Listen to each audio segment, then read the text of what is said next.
The revelation comes as Shiite Iran and its allies, including the narcoterrorist group Hezbollah and its hardline Islamic Revolutionary Guard Corps IRGC, have declared victory over the Sunni Islamic State ISISISIL, currently believed to be on its last legs in its nearly evaporated caliphate in Iraq and Syria.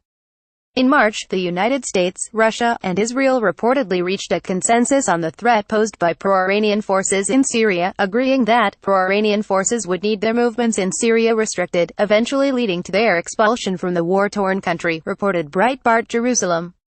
Last week, the Jerusalem Post reiterated that the United States and Russia had agreed to expel Iranian-linked forces from the Israeli-Syrian region, adding that Kremlin President Vladimir Putin and Trump are committed to a much-needed political solution to the Syrian conflict. However, Haaretz noted that Russia's state-run RIA Novosti news agency cited Lavrov as indicating that Moscow does not intend to push its pro-Iranian allies out of Syria. Interfax further quoted Lavrov saying Iran's military presence in Syria is legitimate.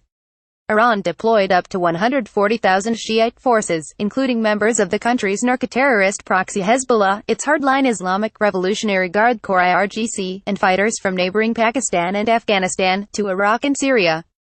During a meeting in Russia's Black Sea resort city of Sochi on Tuesday, Russian President Vladimir Putin congratulated Syrian dictator Bashar al-Assad for his alleged fight against terrorism, noting that victory is imminent.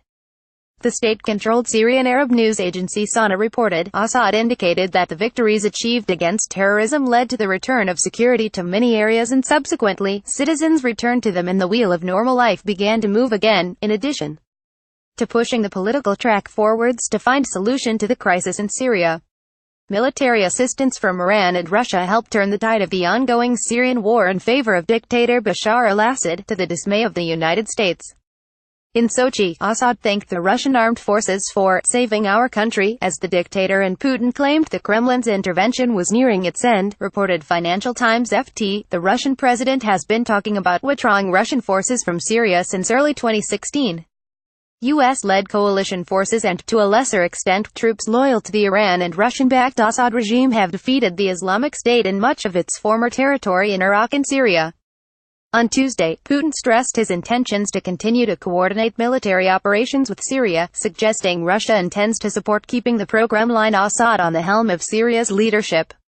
Sana noted that Assad underlined the importance of this meeting to coordinate on the highest levels between the two sides on different issues which the two countries are interested in, including the continuation of combating terrorism, the exerted efforts with regard to the political track, the National Dialogue Congress and the next tripartite summit in Sochi. As the Syrian war appears to be winding down, the U.S.-led coalition is beginning to discuss the prospect of peace and the overall future of the war-devastated nation, mainly whether or not Assad should remain in power. The United States has long opposed the Assad regime, but Russia and Iran continue to support the dictator.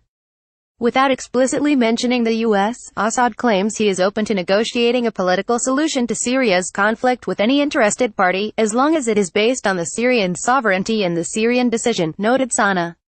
This month, BBC learned from anonymous Western officials that state sponsor of terrorism Iran is establishing a permanent military presence inside Syria. The facility is expected to be erected about 31 miles from Syria's Golan Heights, a region that straddles the 47-mile Israeli-Syrian border. In an unprecedented move facilitated by the strategic territory it has conquered in Iraq and Syria, the Islamic Republic has made its long-cherished goal of establishing a Shiite Crescent sphere of influence a reality. The Shiite Crescent refers to a single land route that connects territory held by Iranian allies, Hezbollah in Lebanon, the Assad regime in Syria, and the Iranian-controlled government of Iraq.